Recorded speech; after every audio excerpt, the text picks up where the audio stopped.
we can just do that. That's a mic check. Yeah, testing 1, 2, 3 and 5. Smashing. And your one, Danny, please. Am I okay from where I am? Beautiful. Yep, okay. Thanks.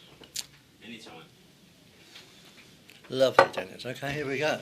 Well, as you know, Denis is for Telswell Woods magazine, but also eventually it was all hopefully going to go into a book for posterity. Okay. So all your names are preserved. Well, I am like a pickle anyway. My pickled onions are very good at the moment.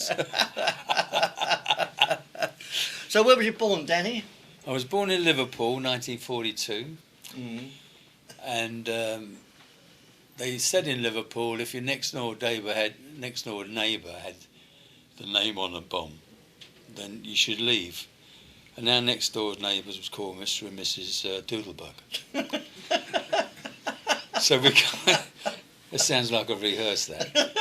And then, so we come down to London when I was about 3 or 4, and West Hampstead, and we stayed there for the early war years, you know. Oh, yeah. And so I don't really remember much. I was very young, and I didn't know who my father was then either. My mother, it was just my mother and me. And my mother met a sailor who was my stepfather, and he's been a fantastic father. Oh, right. So I don't know who my real father was. So.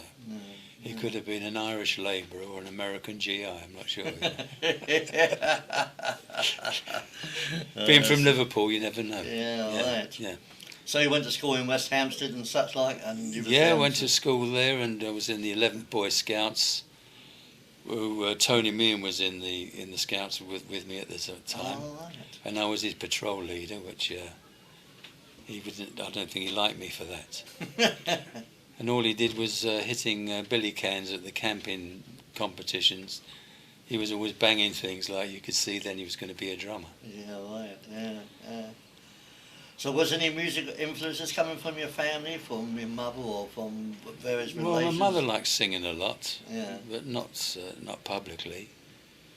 Yeah, so but nothing. That wasn't an influence really. I think it was like most of our singers. Like when the mid-50s came and Elvis hit the scene, we all got the bug, you know. Yeah, right. And we wanted to be him. Do you remember the first time you heard Elvis or rock and roll generally? Well, I mean, obviously, Heartbreak Hotel was a big thing, and I had a friend of mine at school, in our secondary school at Haverstock. We used to go and see GI Blues, not GI Blues, the one in New Orleans. King Creole. Yeah, King Creole, Jailhouse Rock.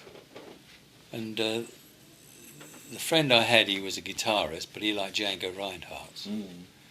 And I converted him to Elvis stuff and 12-bar blues, and I started singing with him. Oh, right, yeah. Was it a skiffle? Well, we went to little get-togethers, and there was a working men's club in Swiss Cottage that we used to go in the interval on a skiffle night, or a trad jazz night, where they used to like jiving, and we used to do a few numbers.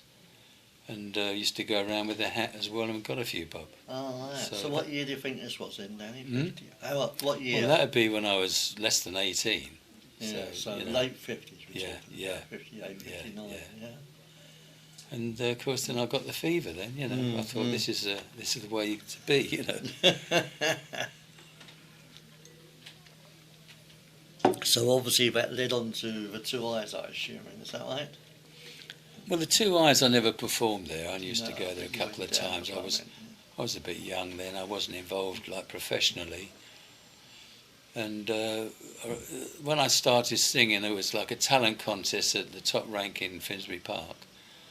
Billy Gray and the Stormers, when Chaz was in, and we did a talent competition, and I won that, and I got a week in Filey. And we were entertaining like little kids in Filey when Chaz Hodges was in the band. Oh, right, yeah. And that's where we first met, which was a long time ago. Yeah, that's right. And it was afternoon stuff with little kids there, like, the sun in your eyes. It wasn't suiting me at all. I wanted dark lights and spots and heavy rock and roll, Yeah. But it was a start, and that's how it started. And then I went on, I think where I was discovered mainly was at the top rank in Kilburn High Road. with the Flea Records. I did a show there. And I think Larry Parnes or some of his watchers and Joe Meek were there actually watching it, and that's where they started getting interested. Oh, I see. That's right. So it all happened all of a sudden, and it was Larry Parnes, Joe Meek. Everyone wanted to sign me up. Yeah. And Larry took me up to Manchester, and Eddie Cochran, Gene Vincent package. Mm. And he wanted me to go on stage like he did with Billy. He wanted Billy to go on while Yeah. the show was on. I didn't want to do that. I was petrified. But I did an audition after with the Wildcats. Just did Down the Line, and he signed me up for the Wham shows. Oh, right. That's So that's how easy it was in them days. Yeah. It's not like X Factor. 50,000 singers, So it was a lot easier in those days. No, right, yeah. And he was looking for new names because Cliff and Marty left his shows. Yeah. So he was looking for new names. I think even Cliff, wasn't it? I mean, all the big names. Oh, yeah, that's right, yeah. So then he was, for the Wham show, he was looking for new faces. Yeah. So what was it like performing on television after? Well, that's petrifying. I mean, you sit around the studio all day, and then your turn comes up and you get up there. And of course, with Jack Good, there had to be a lot of camera angles. He's looking upwards, up your nostrils, and all different angles. And when you're singing this song, you had to switch from camera to camera. And if you're nervous, it's not a good idea. No. Because you're looking at the wrong camera, Well, he's obviously a perfectionist. And I mean, we used to go his place in Chiswick, and you stand on one of his tables, and he'd be on the floor, like just looking like that, getting camera angles again, and you had to mime to these records on a table. Good thing I'm not my weight now; the legs would have gone. But I mean, that's what used to happen. He was great that way. Like he was an Oxford graduate, you just wouldn't imagine him to be heavy rock and roll. No, that's right. Yeah. So you got on well with Jack, didn't you? Yeah, it was okay. And I even did a musical that he had called The Mare's Nest, which was all debutantes. They were all like people in the elite that were like actresses and actors. And I was a pop singer in one of that show doing a number for him. We did all these little funny theatres, but he was just giving me experience. Yeah. But I like Jack, I think most people did. He had, new ideas. Yeah, that's right. And he made it exciting with acts coming in fast and leaving. Yeah, that's right. It was like a constant show, Yeah. You never stayed there long enough for them to get fed up with you. That was his insurance scheme, It wouldn't give you too much of a chance in case you become boring, Now, what about Larry Parnes? How did you get on with Larry Parnes? Well, Larry, I mean, with Larry, I never really felt that comfortable with him because he was too familiar. And I think from the off, he wanted something to happen. Yeah. I'm sure you've heard it a lot of times before. And like when he took me up to Manchester and we went to Blackpool to see some of his friends, he was always making approaches, which I wasn't comfortable with, No, right, yeah. But he gave me a lot of work. I mean, he got me the Jack Good thing. Yeah. He was the contact, and he got me a lot of work. And he spent all night trying to convince my dad to sign me up. And my dad wouldn't have it, because of what I said. And so I never did sign with him. I've still got the contract, the 6-penny stamp on the bottom, Oh, right. But it didn't make any, because I went to George Cooper and Harry Dawson, which was an agency that worked with Larry anyway. Yeah. And they were all working in conjunction, so really, I should have signed with Larry. Yeah. But once my dad had the say, he wouldn't have it, No, He was too Victorian, and I should have signed with Larry and just worked with him, because he had the work, the money. Yeah. Even though he did take 60% plus. 60% of what you're getting, plus a little bit that he's taken earlier anyway. Yeah, right. But, I mean, Harry Dawson, George Cooper did the same thing. Like, they'd offer £100 in them days, for example, and I used to get £25 less 10%. I was on £22.50, and I was driving up to Scotland and all over the place, and coming back again on the same day doing a gig. But I thought it was fantastic money then. Yeah, yeah. You know? Well, £22.50 in 1960 Yeah. would be, wasn't it? You know. Mm. And I think when I did the Johnny Burnett tour, I think I was getting about 15 quid a night. But if you do like 7 weeks, working 7 days a week or whatever, 6 days, it was good money. Yeah, that's right, yeah. But you really, I mean, it did seem a bit pitiful now. But when you're young, you're enjoying it, you know. Right, yeah. And the girls are screaming, you don't care, do you? No. So he did some of Vincent and Cochrane shows, didn't you? Well, no, I didn't. It was just that the audition was Oh, that, just the and audition. I thought you were, and they yeah. wanted me to go on stage before they appeared, and I left it to the end. But I mean, I was there watching them in the wings. So an 18-year-old, that was certainly an experience. Well, that's right, You know. yeah. Did you get them to meet both of them, or what? Well, just to say hello. I mean, Yeah, it's nothing yeah. big deal. But I mean, they carried Gene Vincent to the bloody curtain, and they said the mic's just the other side of the curtain, you know. Yeah. And so the curtain goes up, and he goes into Bebopaloola with the white spot. And then he threw the microphone, you know, and the solo started, Jimmy Sullivan. And of course he couldn't find the microphone after that. But he could always blame his leg, you know what I mean? So he was blaming his leg, so we weren't going to say to him, well, it's not your leg, you're pissed. So that was an experience, and of course Eddie liked to drink as well, but he didn't show on stage. But they were just magical. When you think of the audience and the electricity of the show, I mean, I was standing there thinking I better go home, you know, because I'm not going to get anywhere near this lot. It was like they were frighteningly good. Yeah. They were years ahead of us. There's no question. No, I quite believe You that. know, and I thought I'm never going to even get half as good. But you still stayed in it because you loved it, you know. Yeah, right, yeah. What about working with Johnny Burnett on that tour? That must be something else with Gene McDaniels and who else was it? Gary U.S. Bonds. Gary U.S. Bonds. Yeah, that's I right, mean, yeah. and of course the music. I mean, Johnny Burnett was doing his pop stuff then. He'd gone off the rockabilly. Yeah. And we became friends immediately because I was pestering him about Elvis because he was a buddy of his. Mm. And we went to a couple of parties, and boy, could he party, you know. I'm leaving at 4 or 5 in the morning, and he's still well stuck in there. You know. I don't know. No wonder he never lived long. I thought he's never going to live long, this fella. And he comes off a raft, isn't he, in Memphis somewhere, Yeah, and that's right, yeah. on a fishing trip. Yeah. But I really enjoyed, you know, his company. He was great, and they were always very kind to me for warming up the audiences for them. They always thanked us for that. And it was great. I mean, they were all my heroes, you know. Mm. And Gene McDaniels even writing this in my scrapbook, Elvis was never better, which is a load of bullshit, but I loved it anyway, you know. Yeah. The fact he said it, you know. Yeah, of course. Yeah, that's right. And he was singing Another Tear Falls, you Yeah. know, and bringing the house down. I mean, that was the highlight. Yeah. What a great voice he had. Oh, yeah, yeah. And Gary U.S. Bonds, of course, the electricity, 2:45 and all that, you know. People were going mad in that show. Yeah. And although I was bottom of the bill, even when I went out there, they were going potty even then, you know. Yeah, yeah. So I got all the backlash of it. You know. Yeah, right. It's fantastic. I saw Gary U.S. Bonds at Ronnie Scott a few years back. Did you? Yeah. It's a great show.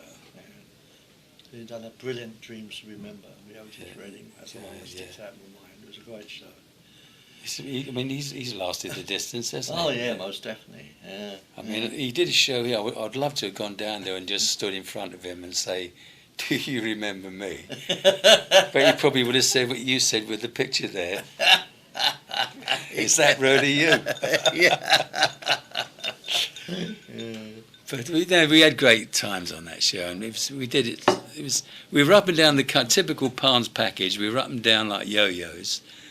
You know, you were like up north, down south, up north again. It wasn't planned, you know, for the least amount of mileage.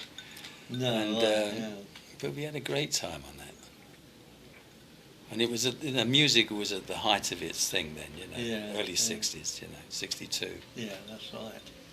So it was on other package shows, would have been the British package shows with Billy Fury, Joe Brown and all that lot. Well, they used to put me in some of those with Johnny Kidd and all those. At least I used to meet all the British artists. Yeah.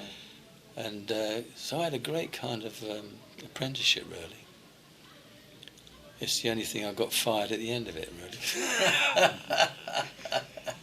Did you do any other American package tours? Or No, that was the only that one. was the only one. That was the only one. Yeah. There wasn't that many shows then, but I worked with all the greats. Yeah. I mean, with Johnny Kidd once at in Boston, I think we went with Johnny Kidd and the Pirates, and Hines nicked the Stars dressing room because he got there early.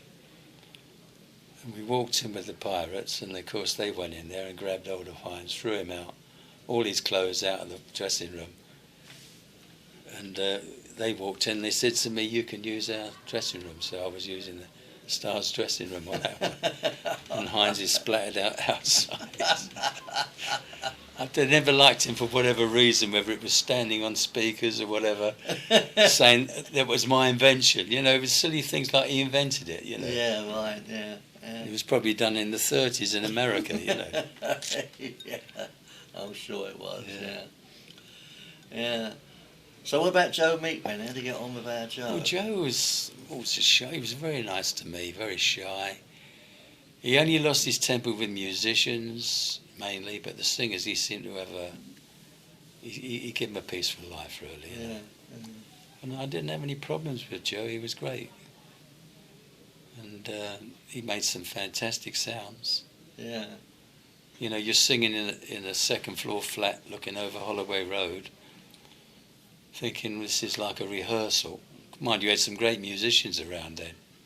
You had the Outlaws, and you had the Rebel Rousers and all that, you know, Flea Records. And then you heard the playbacks, and they were fantastic. You know, really good music, good backing. Yeah, yeah. And I had Can't You Hear My Heart, it got into the 30s. That put me up a little bit into the limelight. What year? 62, was it? I think that was 1960, that one. Oh, 60. Yeah, it was early, yeah. Oh, right, yeah. But the follow-ups didn't do anything.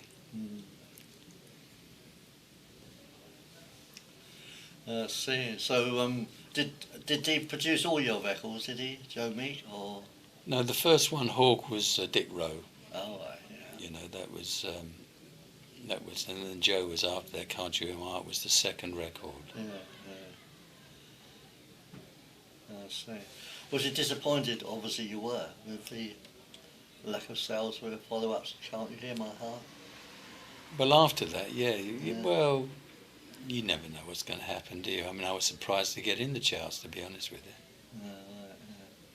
Yeah. And I was just on the edge of getting into it. They just didn't sell it well enough to get... Because I only had Radio Luxembourg in those days. Yeah. And if you wanted to be on Capital Radio later on, you had to be in the top 20 to get your record played. On top of that, I did an audition for BBC at Aeolian Hall in Bond Street, 9 o'clock in the morning. And they stick you in a booth, you can't hear the backing, and I failed the audition. So the BBC wouldn't play my records. So all I had was Luxembourg. So unless you were facing in the right direction, you didn't hear it. No, that's right. Yeah, exactly. Yeah. So, you gave up quite early, didn't you? In '64. Yeah. Well, look, you know, my parents used to give me money to go on the shows and things, and then when I got checks, I used to pay them off. And then when the works went bad with all the groups arriving, I mean, solo singers were a non-entity. Yeah, right. And the bill was going up, and the parents said, "You've got to pack it in and work in their do-it-yourself shop." So I was back in cutting timber and asbestos in a do-it-yourself shop in '64. Oh, right.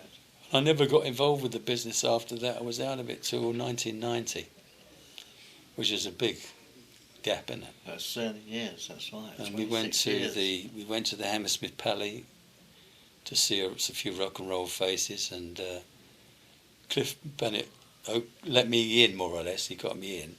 He couldn't believe I was still around, and he got my phone number, and then people started ringing up again. You know, John Wretch mainly, to get me involved with the Joe Meek things. So I was doing bits and pieces then, you know, not very professional. It was just get-togethers and, doing a few songs. No, there wasn't like gigs. There was one gig at Lewisham, wasn't there? That John Rich did, the Joe Meek thing, which was a travesty because everyone was paralytic, including Hines. So And he paid £1,000, I think, for the Telstar, for the group to do Telstar again, with Hines on bass, which was totally out of key. It was like a bent arm, and it was the worst thing I've ever heard. And he paid him £1,000 to play Telstar. And Roger Laverne was getting hold of him going, "Where's my money?" Because I don't know whether he never had the money or he didn't want to pay him. Yeah, right. That was at the Lewisham Empire, I suppose it was. Yeah, Lewisham. Or Gormont, was it? I don't know. Yeah, it's gone now. It's been pulled down. I saw Carl. But Cliff Bennett was on there. There was a lot of people on it. Honeycombs. Who was John Rich? He's the one who wrote the book, The Legend of Joe Meek. He went to the Joe Meek thing at the Borderline. Oh, that's the boarding fella. Yeah. Oh, right. Yeah, John Rich. He wrote the book, and of course he was always having court cases because the film and all that, he reckons, was all stolen from his book. Was it Nick Moran, is it, or something? He wanted to take him to court because he stole all his all the things from his book, and of course you need to be rich to go to court with those cases, Yeah. He was the one, and he would organise things for the Joe Meek, mainly pubs in Holloway Road. Well, Lord Nelson. Lord Nelson, that's it. Yeah. I went And the Victoria. Yeah. Which is bottom of. And we used to get all the bands up and everything. Who was on when you went to the Lord Nelson? Mike Berry, Lord Such. Yeah. Honeycombs. Yeah, good show, though. Yeah. Clear. And there was some guy, a John Major lookalike. Yeah, that's right. What's to do with Such, that wasn't Was it? Yeah. Well, I guess so, yeah. He was one of Such's stage extras. Right. Yeah. I suppose early 90s, I suppose. Yeah, it was all early 90s, because 1990 he got me ringing me up and going to them. We always used to go up like Holloway and things. They were always having do's up there. And of course you had all those Joe Meek acts, they were good shows. I mean, there's quite a few that went through Joe Meek. It was Tom Jones and Rod Stewart and the Beatles. And then, of course, you had Billy Fury's brother went down there as well, Jason Eddy. So there was a lot of people that went and came and left, more or less. Yeah. I think you did some Billy Fury weekends as well. I've done that as well. Yeah, well, that's right. Yeah. I mean, how did that come about, Emily, with the Billy Fury things? When we started going to Blackpool and, the promoter that was putting on the Billy Fury weekend, forgotten his name now. Oh, yeah. He contacted you and wanted to book you for the weekend. That's right.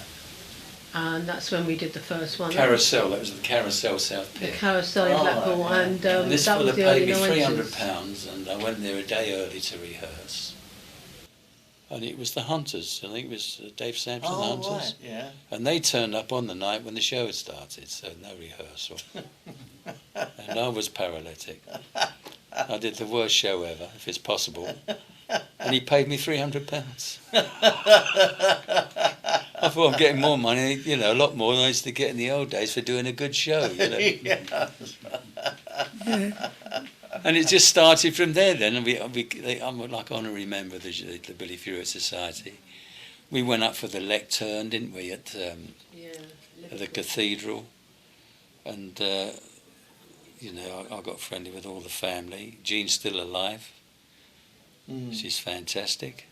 And, of course, Jason Eddy's dead now. Yeah, right. So I did a bit of Billy Fury there, and we used to go, and of course there was Colin Paul. I don't know if you know about Colin Paul. I know of a name. He's a fantastic performer, and of course he does great Elvis, PJ and Billy. And he does all those gigs, and he entertains people great. So he gets the people in, Yeah.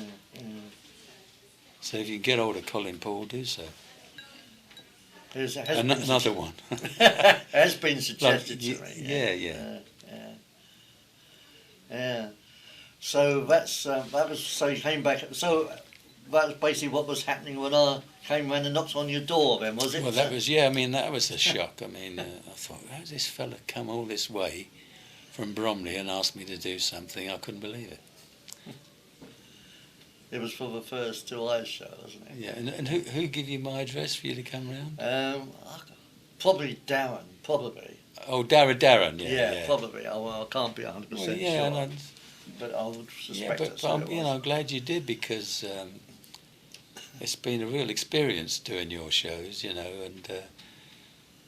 I'm so grateful to all the people in the society that have supported me through thick and thin, for good and bad, and it's a bit like a marriage that's sustained itself. So it's been great, and it's the same with Dave. When Dave says, "Without you, I wouldn't be singing," you do keep people carrying on. Yeah. Where they probably don't, and that's great. You're keeping them alive. Oh, that's good. Thank you, Dan. Thank you for that. Yeah. Well, let's throw open to questions now. I'm sure there's quite a few questions. Who's playing on the Hawk? Can you remember who's actually? Well, they were just jazz musicians, You can't session remember boys. who It was Marble fantastic Arch. track. Brilliant track all round, vocally and instrumentally. I couldn't kind of emulate that on the night, being the first number, and I didn't do a good version. But the record, people do like, because we've got a bit of a jazz feel to It's it. great. It's right up my street. I love that. Yeah, Hawk, and the I Got was probably more commercial for them, but Hawk was a bit different, Yeah. I suppose musicians would have preferred that song, Yeah. It was done at Olympic Studios in right. Marble Arch. Yeah, I know it. I've recorded that. Just a second. Dennis, you want the questionnaire to sit here, perhaps get us better sound? No, you're fine. I've got it. Oh, that's all right, is it? Okay. And the other thing that something you said earlier, you said when all the groups are coming in about '64, which drove you and a lot of other solo artists out, like you say. Getting work, yeah. Did you never sort of like think of the idea? I'm thinking of in the same way as Adam Faith got the Roulettes. Did you not think about getting a permanent backing band and then sort of like staying there and like fighting? And fight your way through it. But I mean, that has always been my bugbear, and I should have done. I don't think I really had enough work to keep a band happy. You had to get so many gigs for them to make a living. Yeah, I see that. And I was working with different bands, although they were very good. It didn't stabilise my act, because you're doing standards all the time. Yeah. Because there's no work, like preparation for the shows, Yeah, So but I would have thought, obviously. I mean, Adam Faith was in a much better position. I was just doing my first gig in 1964, but I would have thought, had I been older, I would have thought me, along with other musicians, we would have dropped anything to come back. And then, of course, here a lot of singers were doing cabaret, weren't they? I mean, Marty went out with, I don't know, it was some girl he was with, and they used to do cabaret in the northern clubs. Yeah. But I was thinking people like Adam Faith when he got the Roulettes, and he's like, "Thank you, Lucky Stars," and he was right in there. He was fighting his ground with the Beatles and the Searchers and all this. But plus he had John Barry behind him. Yeah.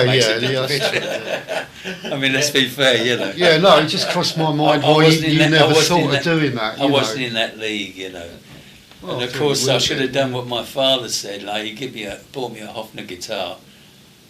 And I thought, all the great musicians I'm with, this is pointless, because I'm never going to be as good as they are.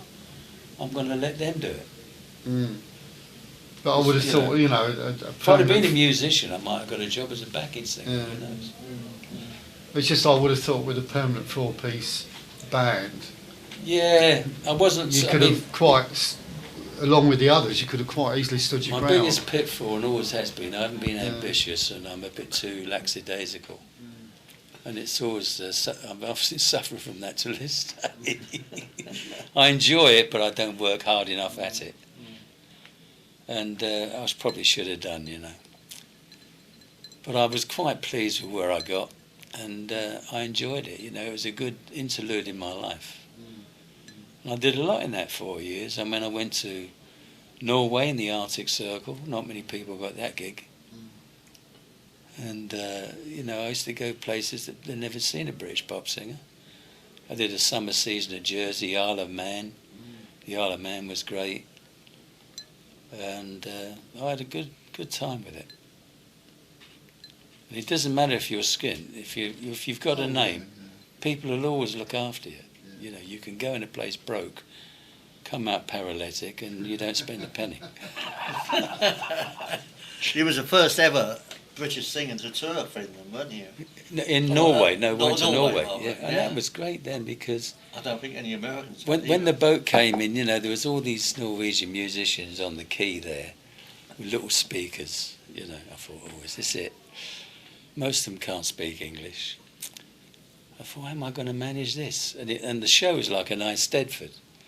You know, there was a bongo player and acrobats and juggling. And then I was on the end as the big pop singer, you know. And the Norwegian audiences, they're kind of stonely, you know, they're stone dead through the song. You think that you're dying a death. But they're just listening. And then at the end of it, they all go berserk, you know, whistling and clapping. And I enjoyed Norway. It was fantastic. We used to have parties in the summer houses on the fjords, you know, and they used to make moonshine. And we used to get, you know, rat-ass there, and we had great times. So it was, you know, I enjoyed Norway. Lovely people. Oh, yeah. How long was the actual tour? Well, it wasn't a tour, really. No. It was, I think I did about 3 gigs, and I found 3 of my own gigs, Oh, boy, that's... which the promoter didn't like.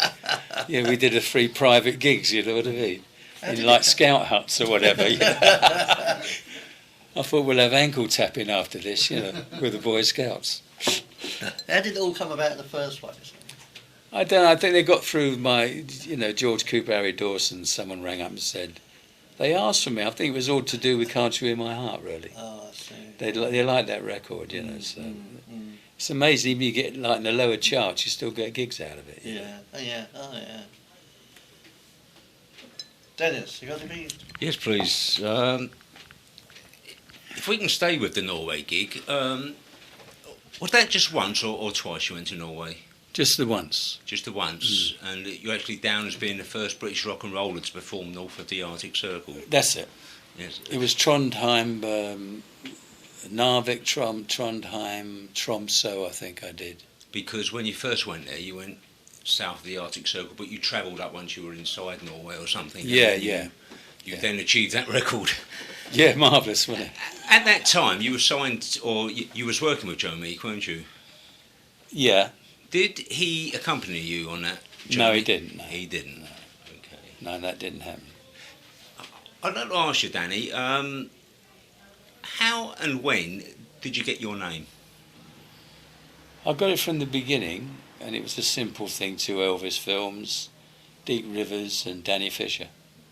And I just used the 2 names. So you chose it yourself. It wasn't a Larry Parnes thing or anything like that. No, it wasn't a Larry Parnes thing. I mean, it might have been with some musicians, but I think I thought of it really. It was just 2 names from 2 Elvis films. And of course, there's been a lot of Rivers and Tony Rivers, and I've heard there's about 3 or 4 Danny Rivers now. There's a lot of rivers about. There's one, yeah, there is. Well, they always used to say to me I was good at making seasides. Make it to the seaside. I heard earlier when you was going through your early times, you went to a school of which the maybe future Prime Minister went to, Haverstock School. Yeah, Haverstock. It was a comprehensive school then. I know, I went there. Oh, you did? So did my brother. Oh, there you go. I started off secondary modern, and I got up to the grammar level, and I could have gone to college, but Dad's do-it-yourself shop appealed to me more. Yeah. So I wanted to make some money to buy records and do the music, you know. And so yeah, it was Haverstock School. And of course, I remember we all went to the gym once in Maitland Park. We come from Maitland Park. Maitland Park, well, yeah. and we all got on the ropes and we pulled the bloody beam out of the ceiling. His own gym when I was going Yeah. Yeah, no, this is the gym that was built between the flats. Remember, they used to come up in a big car park there and walk up by the car park and go That's to it. the gym built on its own. That's right. We used to play on the roof as kids. See, so We used to- we wrecked the gym, and like we were well punished for that as well. Yeah, I don't know if we broke in or what, but we wrecked the place. we used to do that as kids. Yeah. And I all mean, it was play just on a the roof. natural thing. It wasn't malicious damage. It's just like No, 15, just to have a play. Yeah. 15 kids on the rope. It's going to happen, isn't it? Yeah, that's right. There's two gyms there. There's a new one and an old one. No. This is the one in Maitland Park by the Yeah, but flats by they're Oak ones House. in the school itself.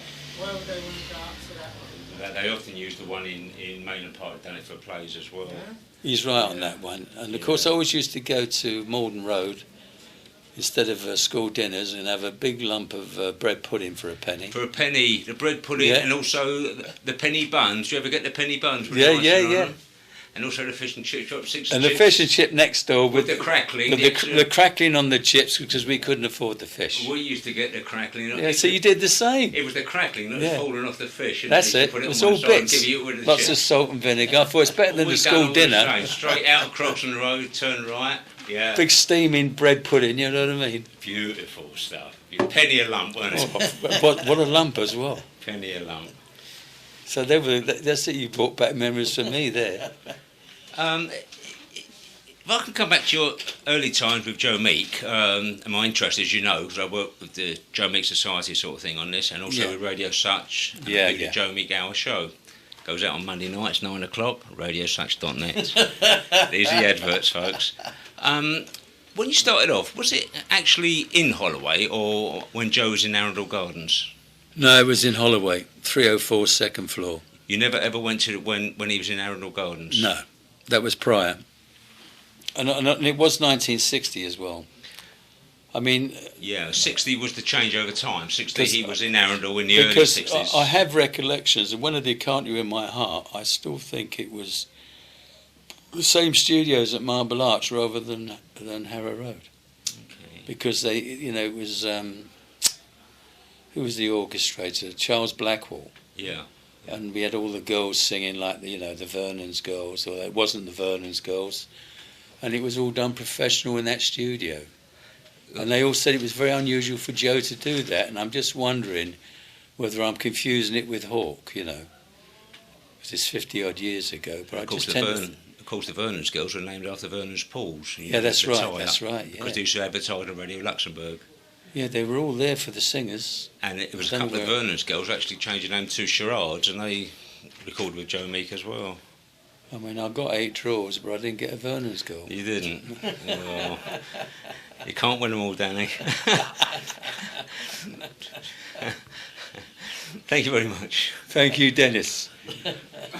Can I also say for all those that have contributed to the Tales of the Wood Society that have gone through illnesses and passed away, I would just like to send my heartfelt sympathies to the families. Oh, thank you, Danny. Well, then, any more questions? Anything else for Danny? Well, it was only 4 years, wasn't it? Yeah. Well, just one but thing. Tony Meehan, I mean, you were mates with him from an early Yeah, stage. well, only from the Scouts. I mean, he was always a quiet, solemn person, really, but we just happened to be in the same troop, and we went to Box Hill in a camping competition. I was the patrol leader. We won it. We got a sheath knife each, and he was there banging his billy cans with knife and fork. Because he lived just down the road, West End Lane, Sydney Boyd Court, and that was West Hampstead. Yeah. And I've tried to meet him since, but he wasn't very forthcoming. So No. we did go to a to do with his family's wedding, didn't we?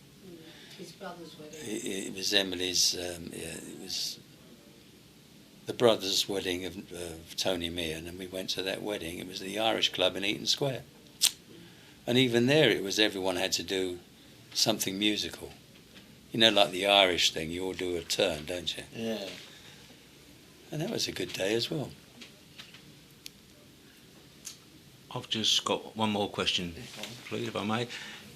You were talking earlier about your times with Larry Parnes and how Larry Parnes used to feel a little bit uneasy because of his approaches, was it? Yeah, I mean, he was a bit A little bit full on. very full on, you know. I mean, when we went to the Midland Hotel in Manchester, we got in and he pushed the two beds together. There were two single beds. He pushed the two beds together and said, we must talk business, Danny. And I was that naive, he even got me to go and change into some tight trousers. And he said, don't wear any underpants.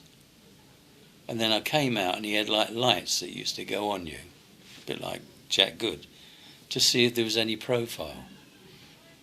And then he said to me, well, you better wear padded underpants. No, he didn't say that, but I mean...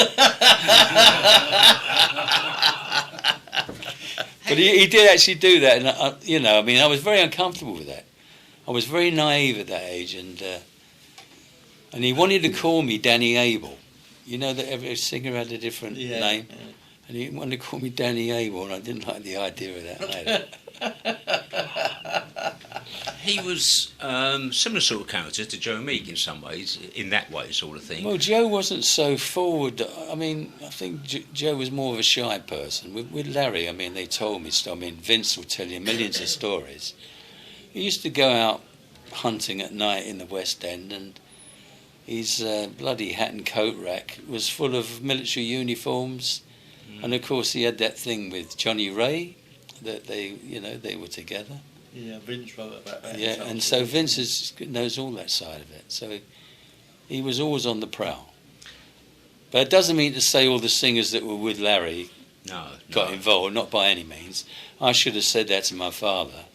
The prime aim was to make money, and whether you did or didn't, you were always going to be involved.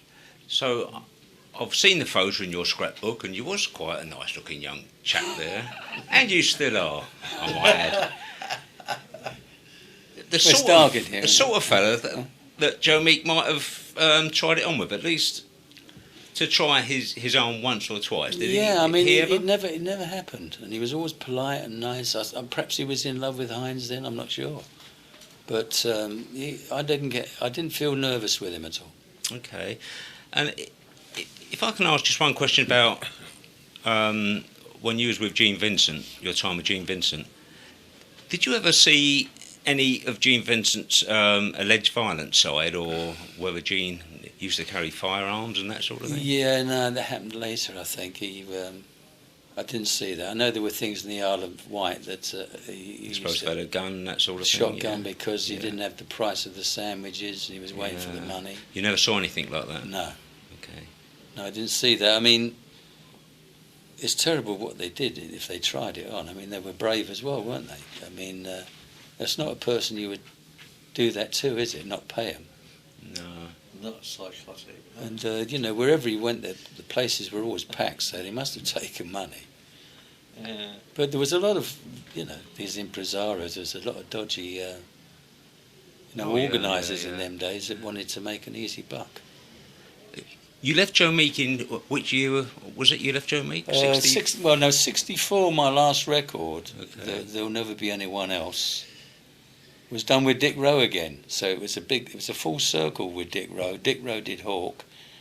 And then the last record in 64, I don't think you know how much it hurts me. It didn't sell at all. But I did that at Decca at West Hampstead. When you finally left Joe Meek, you left amicably, or? I don't know how it happened, really. It seemed to fizzle away. I'm short of the details on that. Yeah, there was no argument or anything. Did you see any of the lead up or any clues to what eventually happened to Joe Meek? He turned very. Well, he was getting heavier on the drugs, and he was getting even in your time, you noticed no, that? not in my time. I didn't see Okay. any of that. And he was psychotic with people spying on him and blacking windows, and of course the drugs took over, didn't they? And he couldn't pay his bills. Well, it's reported that the drugs were just one of the things, but there was also outside influences. The fact that he was gay in a time when it was illegal, sort of thing. Reports of him getting beaten up in the street, being found beaten up in his car. set up thing. He in the toilets. became a target after Madras Yeah. Place. What about the stories of the underworld putting the screws on him, trying to get a Well, the piece of his thing, action? the last story I heard was in Seven Sisters Road. There was a hotel, and he used to get his drugs from a certain gang that were connected to the Crays. Yeah. And he wasn't paying that bill either. So who knows what happened there?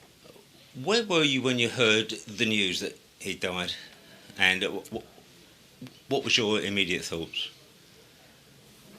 I can't really remember when he died, and I didn't really have any bad thoughts about it. I was shocked, but I wasn't grieving over it at all. I wasn't that close, really. No, and there was I a used few to go years. and do the sessions, thank you, Yeah. Joe. It was like pleasantries, but it wasn't personal, really. Okay. Okay, Danny, thank you, mate. Yeah, that's quite right, Dennis. All right, thank you, Danny. That was Okay, great. then. Okay, Excellent. cheers. All the best. Yeah. You should have told about Robert Plant. No, it's got nothing to do with it. That's an old story. And she keeps talking about Robert Plant, that I was his boyhood hero when he was a child. He was his childhood hero, yeah. He was the best singer that came out in the early 60s, Danny. Yeah, it was. We saw him at the Albert Hall last year, and he was so pleased to see him. He plugged in, brought all his entourage over, and met, said, "This is my childhood hero." He said he's the best singer that came out in the early 60s in this country, and he gave us 4 free tickets to watch his show at the Albert Hall. Yeah, it was moving in. He loved the record Moving In, and it had an effect on him being like an early teenager. Yeah. And I became one of his schoolboy heroes. You know, What do you think of his singing then? that's a good question. It's But it's not my music. It's a bit screamy, isn't it? Yeah, it's not my music. But I mean, he has got a lungs on him though, and you see him with this new band he's got, that look like a hillbilly band, and he's doing with the African sounds again, because he said to me that America was the big influence, and then he got onto the African scene, you know, and he changed his music taste, and he just goes for that kind of sound. I mean, they're a good band, aren't they? I think they're great. I think yeah, they are a good band, but it's not my cup of tea. All No. these little They'll mixing up gimmicky. affiliations of music Yeah. that he does, I don't quite get it. But I can recognise that it's skillful. You like blues though, don't you? Yeah, I love blues, He's but a it's blues singer, it's not isn't the but it's not my kind of blues. I mean, I'm not putting him down. Obviously, he's It's like Paul Simon. He loves the African rhythms, you know. Yeah, that's it. I mean, but it's not Muddy Waters to me. It's not Howlin' Wolf, is it? It's not Howlin' Wolf. You know where you are as soon as you hear a distorted guitar in your head. Dun, dun, dun, dun, you know, I mean, That's Robert look, Plant. when you've got all these. Yeah, that's Robert. Oh, that's quite recent. Yeah, Of course, the thing I didn't mention was last Emily with October. Cliff Richards in Summer Holiday, but that's backstage not of the really Albert Hall. connected, That's is when it? we met him, and Well, he you gave can us mention 4 it, free why not? tickets. Because it's, you know, Because he said yeah. Danny I mean, was the best singer that came just a out bit of a this country. coincidence, Yeah, isn't that's it? You right, know? of course. Grant Dennis- Page started off with Joe Meek. Oh He yeah, was a session Jimmy Yeah, this Page. is where it all Yeah. comes from, He was Jimmy supposed to be Page. there that night, wasn't he, Jimmy Page? See, Jimmy was connected with Joe Meek, and I think that's where Oh, I see. That's probably the roundabout way. the that he got roundabout the- came. the He got knowledge, some yeah. records from Joe Meek, and that's where he got to like it. Yeah. Big name started off down there, wasn't there? Dennis missed something a little bit out. Could we just get back in? And Well, it's mainly with Emily that when we first met, and I was touring and showing off, Emily was in Greece. Is it all right to About talk you, now? though. Yeah. Hang on a minute. Well, Is it all right to talk now? yeah, Now, hang sure. on, this is about you. No, well, I mentioned No, it to Keith, and he said, like, just stick it in. Yeah, put it in. Yeah, it's all. And it's all Emily history. was in holiday in Greece, and she met someone who was a stuntman that she used to know. And he asked Emily to join the film sets, this is summer holiday, as an interpreter and dancer. And so, well, thought I was big deal in the State Kilburn. She's in Greece, dancing around with the Shads and Cliff. So she was the real star. And yeah, I mean, that was a good gig for you, love, wasn't it? She's gone all quiet now. She doesn't like to talk about it, but I think it's worth a mention because you know, it's become a mega film, hasn't it, over the years? You didn't meet Leonard Cohen as well, did you ever? Sorry? Leonard Cohen. What's that film called again? What was it again? Summer Holiday. Which one? Summer Holiday. Summer Holiday. Because Emily, being half Greek, she can speak the language, and they wanted an interpreter, and she could dance as well. Well, it wasn't that they wanted an interpreter. They did have interpreters, but some of their Greek and English wasn't that good. And she's got a picture with Cliff there, sitting in the park in Athens. That's me. I was 17 there. There's Cliff. We just finished filming. And he had one of those cameras that in colour, you know, where the film come out at the bottom. Oh, right, That's the yeah. photostat. I've got the original at home. Well, he had his, and that's the picture from that. No, that's the photostat. I've got the original at home because Cliff signed the back of it for me. Yeah. That's it. Oh, right. I was only 17 then. It looks like my granddaughter. And you're in the film. You're actually in the That, film that dancing. looks like my granddaughter. Well, it's a long time, though. Yeah, she was. You were dancing in the film, Emily. There was loads of dancers on it. I mean, it wasn't just me. There was about 50. Well, the choreographer was Jackie Irvine, who Cliff Richards fell in love with. I went to see that film when it came out. And So many dancers. when he told her that he wasn't going to get married because of his career, she married Adam Faith. Oh, is that right? Yeah, Jackie Irvine, Well, yeah. Cliff looked young as well. And she was the choreographer of that film. It's bad night, I can't really... He was actually going there. He was 20. Oh, he's Well, Cliff- 75. I mean, next year. Emily, was Big, Emily, was Cliff in love with Jackie Irvine? they were going out for 2 years. 2 years they Well, went out together, yeah. yeah. It was all supposed to be hush hush though. It wasn't. Well, he didn't want. He was one of those that thought if he got married, he'd be finished. You know. Well, so- it was in the early days. I mean, Well- pop singers got married. It was only Marty Wilder broke the ice. Who's the other one? Eunice Stubbs. Eunice Stubbs. Yeah, Una was in it. Yeah. Una really fancied it. She was Well, it wouldn't surprise me Melvin Hayes. because you went to Una's 21st birthday, didn't you, or something? In Yes, Greece. she had a birthday while we were out there. Such a long time ago, my memory, but there was a big birthday. I mean, I thought it was a terrible film. I mean, to me, it's a terrible film, but it's iconic. Yeah, that is right. Yeah. There's a couple of good songs in it. I think it's the String Vest that did it.